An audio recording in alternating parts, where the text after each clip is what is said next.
नमस्कार, मी शैलजा साखरे माझ्या यूट्यूब चॅनलमध्ये तुमच्या सगळ्यांचं पुन्हा एकदा अगदी मनापासून स्वागत करत आहे. तर आज आपण बघणार आहोत जोडाक्षरं. आपल्याला अ, आ, इ, क, ख, ग हे अक्षरं आल्यानंतर आपल्याला शिकायचे असतात ते काना, मात्रा, उकार आणि त्यानंतर जोडाक्षरं. तर जोडाक्षरं शिकत असताना आपल्याला बऱ्यापैकी समजतच नाही की मुलांना कसं शिकवायचं, ओके नाही. तर त्यासाठी एक छान छान ट्रिक्स इथे दिलेल्या आहेत बघा. कशा आहेत त्या बघूयात आपण. बघा, हे त दिले, त्यानंतर य दिलेलं आहे, पण त्यापूर्वी तचा असा पाय दुमडला आहे. म्हणजे हे पाय दुमडला याचा अर्थ काय आहे, त इथे अर्ध आहे असं आपण मुलांना सांगू शकते. चचं पण तसंच आहे, च इथे पूर्ण नसून काय आहे, अर्ध आहे. स सुद्धा इथे काय आहे, अर्ध आहे. मग याचा उच्चार काय होतो तो बघा, त्या. अर्ध थ यच्या पोटात गेल्यानंतर जे बनतं त्याला म्हणायचं त्या, कारण यला काय आहे, काना आहे.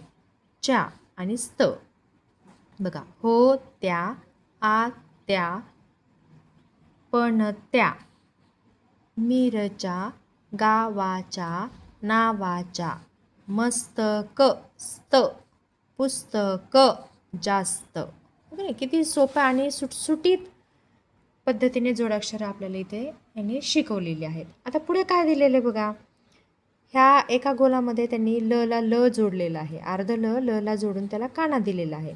याचं प्रोनाऊन्सिएशन काय होतं, याचा उच्चार काय होतं, तर ला.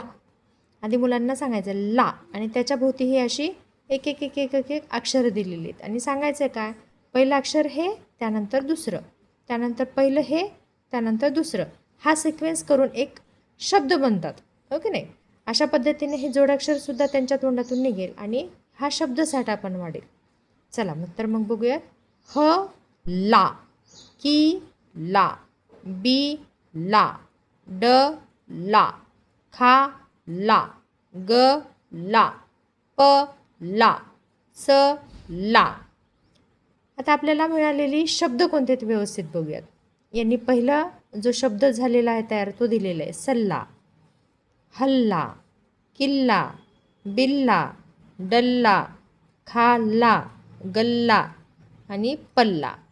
अशा पद्धतीने हे मुलांकडून जोडाक्षरं लिहून घ्यायची आहेत आणि वाचून पण घ्यायची आहेत. कसा वाटला तुम्हाला हा व्हिडिओ? नक्कीच आवडला असेल तर प्लीज लाईक, शेअर आणि सबस्क्राईब करायला विसरू नका. धन्यवाद.